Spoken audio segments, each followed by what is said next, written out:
આ વિશાળ અડમતિયા ગામ છે, ભેસાણ તાલુકાનું. આ મેન ગેટ છે. હવે અહીંયા ભાજપના માણસે બેલા મૂકી દીધા. અહીંયા ચલો આ બધા અમે હાથે અડસેલ્યા. તો હું પાછો આવીશ, જો કોઈને બહુ મોટી હવા ભરાઈ ગઈ છે ભાઈ, કોઈને બહુ મોટું ભાજપની હવા ચડી ગઈ હોય, કિરીટ પટેલની હવા ચડી ગઈ, તો પાછો આવીશ અને એ દિવાલની જેસીબી નો એક ટલ્લો મારી દઈશ.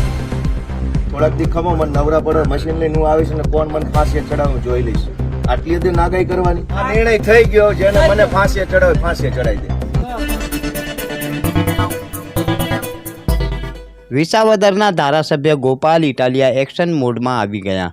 તેમના મત વિસ્તારમાં સામાન્ય જનતા પર ભાજપના લોકોની દાદાગીરીથી એક બેનને 8 વર્ષથી પરેશાન કરવાના કિસ્સામાં ધારાસભ્ય ગોપાલ ઇટાલિયાએ પોતે જ તેમના ઘરની બહારથી દાદાગીરીથી મૂકેલા પથ્થરો દૂર કરી તે બહેનના ઘરનો દરવાજો ખુલ્લો કરાવ્યો હતો. આ કામમાં ધારાસભ્ય અને તેમના કાર્યકર્તાઓએ સ્થળ પર જઈને જ ન્યાય કર્યો હતો. ધારાસભ્યને ફાંસીએ ચડાવી દેવાની વાત પણ ગોપાલ ઇટાલિયાએ કરી હતી. સામાન્ય લોકો ભાજપના ગુંડાઓથી કેટલા ડરે છે તેનું આ એક ઉદાહરણ છે.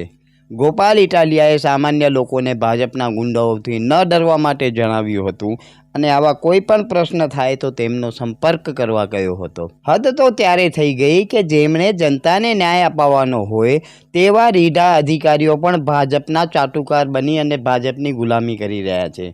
ત્યારે આ અન્યાયને સહન ન કરી અને ભાજપના લોકોની ગુંડાગીરી સામે અવાજ ઉપાડવાનો ગોપાલ ઇટાલિયાએ જણાવ્યું હતું.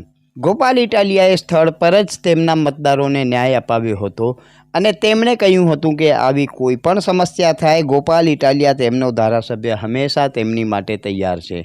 તો વિગતે સાંભળીએ ગોપાલ ઇટાલિયાને આ કિસ્સામાં કેવી કામગીરી કરી અને લોકોને શું જણાવ્યું તે. આખા ગામને દબાવે અને આખું ગામ જોઈ રહે એ શરમનો વિષય છે. એક બેનના ઘરની આગે આ બધું બંધ કરી દીધું અને કોઈ એને કઈ કે નહીં. મામલતદાર શું ન્યાય કરતો? આપણે હાથ ભાંગી ગયા છે? મામલતદાર આટલું જીવીએ છે આપણે? આટલી હદે ખોટું થયું. આ કોર્ટમાં ગયો ભાઈ તોય નિર્ણય નો દીધો અમને આજે 8 વર્ષ. આ નિર્ણય થઈ ગયો, જેને મને ફાંસીએ ચડાવે ફાંસીએ ચડાવી દે. ધારાસભ્યને ફાંસીને ફંદે લટકાડે આ નિર્ણય કર્યો છે. કોના હિંમત છે એમ જોઈએ છે. એક બેન આરે આવું વર્તન થાય આ કઈ વ્યાજબી વાત છે? ભાઈ ફટાક્યા દિવાળી અહીંયા ફોડાવે કેવું ને અહીંયા ફટાક્યા ફોડાવે પછી એમ કે હરગાવી નાખો અંદર નાખો જો કેતા જાય ધોઈડા જાય. હું તમને બધાને વિનંતી કરું છું કે થોડોક બેનને સપોર્ટ કરજો.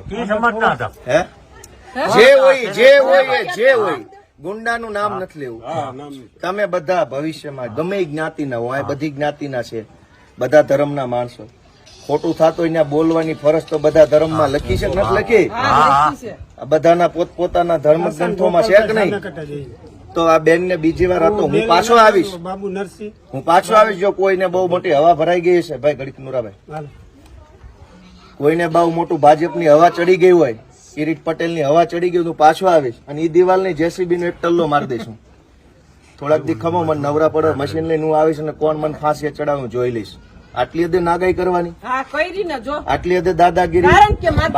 બોલે એમ નથી એટલે કરી ભાજપના માણસ એટલે આપણે આમાં રેકોર્ડિંગ કરીને પછી બધાને બાટે. ના બાટે પણ અમારા આપી દો, આખી ગુજરાત ને બતાવો કે બેન આરે ભાજપના ગુંડાઓ છે એ કેવું વર્તન કરે.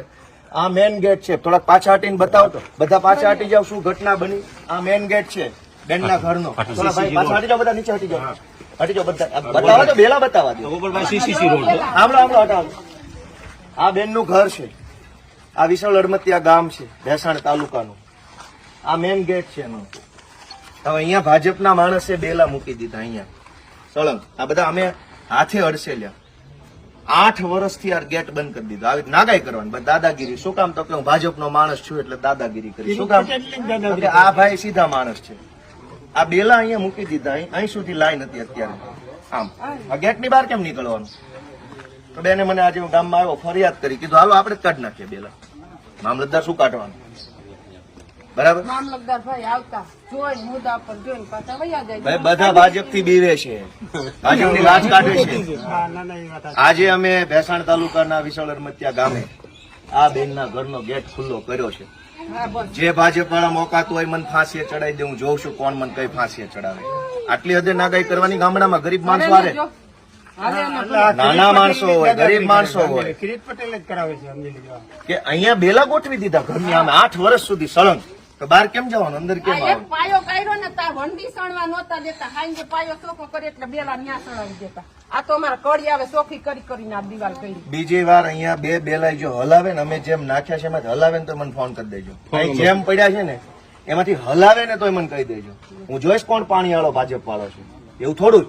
જેમ મૂક્યા છે ને એમ રહેવા જોઈએ. અહીંથી કોઈ સીધા નથી મૂકવાના. આવે ફેંક્યા એમ ભલે પડ્યા, ગોઠવવાની જરૂર નથી. એવી દાદાગીરી થોડી હોય. ગામ લોકો તમે જરાક બેનને ટેકો આપજો. હાવ આવું ન કરતા.